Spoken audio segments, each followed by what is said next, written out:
l'instant, on va passer au moto 3 avec toi, Margot GP. Est-ce qu'on commence comme d'habitude par le moto 3? Comme d'habitude, avec le moto 3. Allez, c'est parti. Eh bien, on a eu un triplé des Espagnols en Espagne. Donc, si vous voulez voir un petit peu de spectacle avec ce week-end, on a eu 2 petites courses quand même moins animées. C'était à Moto 3 qu'il ne fallait pas louper parce que c'est Izan Guevara qui s'est imposé devant son coéquipier Sergio Garcia et ensuite Romé Mazia. Donc, c'était d'ailleurs le même ordre que la première ligne de départ comme en MotoGP. Donc, c'est un doublé du team Gas, mais on s'attendait pas forcément à ça parce que Denis Zonjou, le pilote Tech 3, a pris les commandes de la course une deuxième fois au niveau du 16e tour.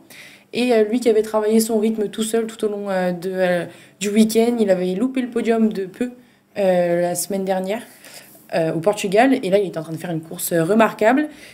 Il était en direction de sa première victoire, parce qu'à un moment, il a même pris un petit peu d'air, mais tout s'est inversé au dernier virage du dernier tour, comme souvent en Moto 3. Et Denis Zonjou a peut-être aussi un petit peu freiné plus tôt que les autres, justement. Guevara lui a fait l'extérieur. Sergio Garcia, lui, l'intérieur. Et Romé Mazia, pareil. Ça a joué aussi un petit peu des épaules. Et donc, ses espoirs de victoire et même de podium se sont envolés parce qu'il a terminé 4e. Et en une seule fraction de seconde, tout s'est arrêté. Donc, c'était un peu une grosse déception pour lui, mais ça lui donne plus de détermination pour aller chercher cette victoire juste après. Donc, c'est la deuxième victoire d'Izan Guevara en Moto 3. On va dire la vraie cette fois, parce que du coup... non, mais c'est vrai qu'en Amérique, l'année dernière, il y avait eu 2 drapeaux rouges et qui s'étaient... Donc, c'est la première vraie victoire d'Izan Guevara. Non, mais sans circonstances, on va dire, un peu particulières. À la régulière. Voilà, à la régulière, tout à fait. Oui. Voilà. Et on retrouve une deuxième fois... une fois Romé Mazia sur le podium, cette fois-ci sur la 3e marche. Et la bonne opération, encore une fois, c'est grâce à sa régularité, c'est Sergio Garcia qui, avec ce nouveau podium, conserve les rênes du championnat devant Denis Foggia pour 21 points d'avance. Alors, les Espagnols au top et les Italiens moins bien, on va dire.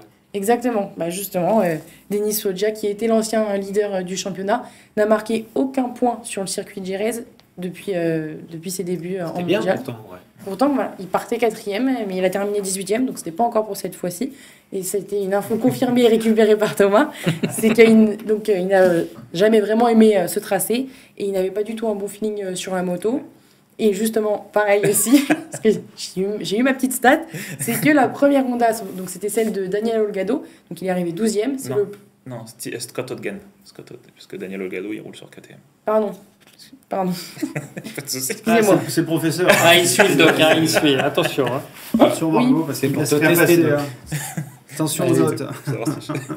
Oui, c'est ça. Non, mais il n'y a pas de souci. Et donc, du coup, c'était le plus mauvais résultat pour Honda depuis 2013. Oui. Là, j'ai tout bon. C'est bon. Je valide. Allez. Donc, un peu compliqué quand même pour Honda. Et donc, en italien, il n'y a pas que Denis Foggia. Il y a aussi Andrea Mignot qui était aussi favori pour le titre en début de saison. Sauf que là, il a terminé 14e, donc c'est 2 petits points. Et il avait peut-être un petit peu de malchance au début de la saison, mais là, ça fait 2 fois qu'il ne se bat pas en tête, dans le groupe de tête, pardon. Donc il est relégué à 51 points de Sergio Garcia. S'il veut espérer encore les chances pour ce titre, il va falloir qu'il marque plus de gros points dans la saison. Donc, une petite remarque? Non, juste pour rebondir, parce que pour en avoir discuté avec des gens du paddock ce week-end, c'est vrai que là, on se dirige de plus en plus vers une coupe KTM en Moto 3. Il y a de moins en moins de Honda, je crois qu'il y en a 10. Ça le période pour les Japonais.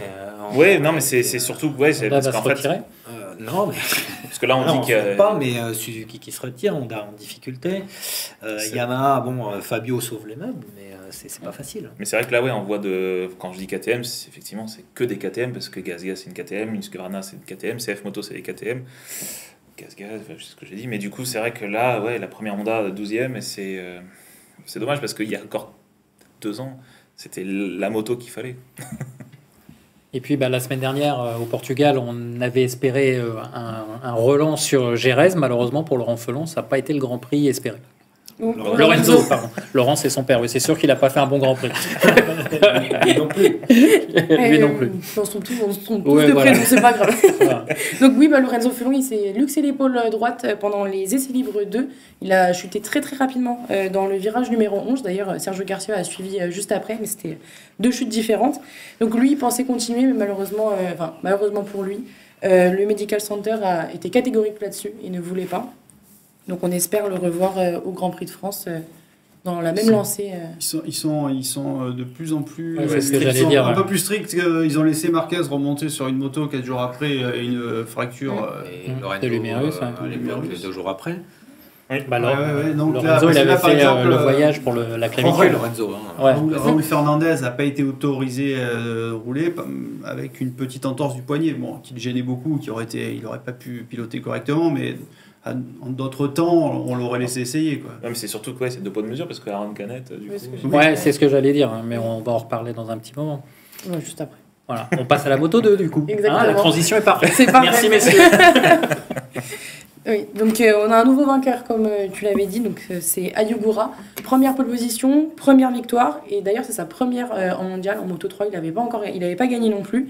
Départ parfait pour lui, il avait un très beau rythme, il était très rapide tout le long du week-end. D'ailleurs Aaron Canet et Tony Arbolino étaient un petit peu avec lui au début de la course, mais il a réussi à s'en détacher et a terminé avec 2 secondes 5 d'avance sur Aaron Canet. Et c'est la 3e fois qu'il monte sur le podium cette année, et cette victoire, c'est de bon augure pour lui qui voit ses chances de monter en MotoGP. Par contre, pour Takaki Nakagami, c'est moins bon parce que lui n'a pas signé le podium en MotoGP en 5 saisons. Visiblement. Ouais, il risque d'y avoir du changement. À tous les côté- niveaux. À tous les niveaux. Les transferts vont. Il va ça falloir va. enquêter. Il va falloir enquêter, Michel. Là. Là, c'est sûr que ça va rebattre les cartes.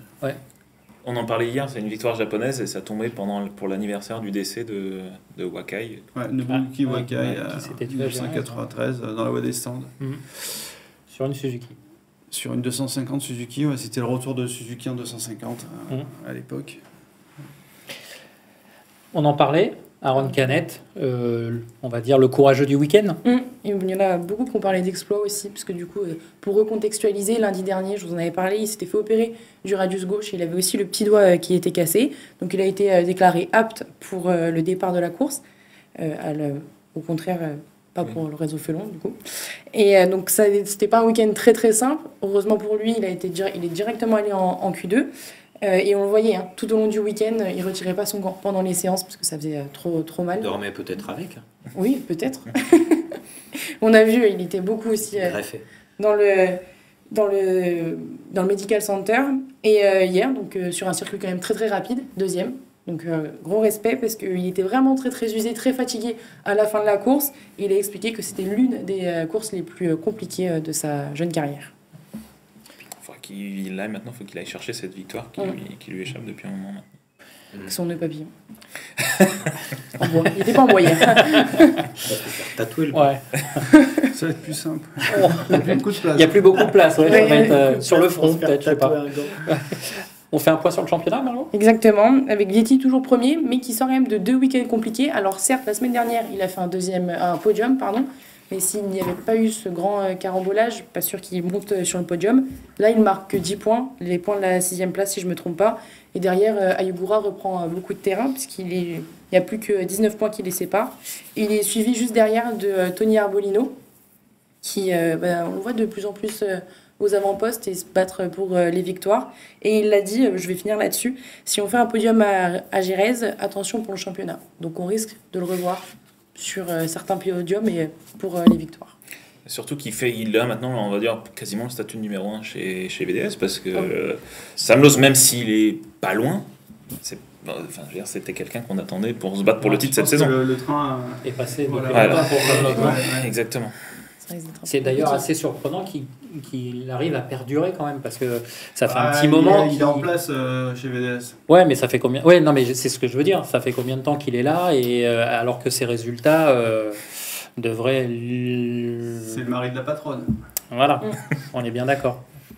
Allez, on passe à la technique. Oui, dans la gestion, ça doit aider un petit peu.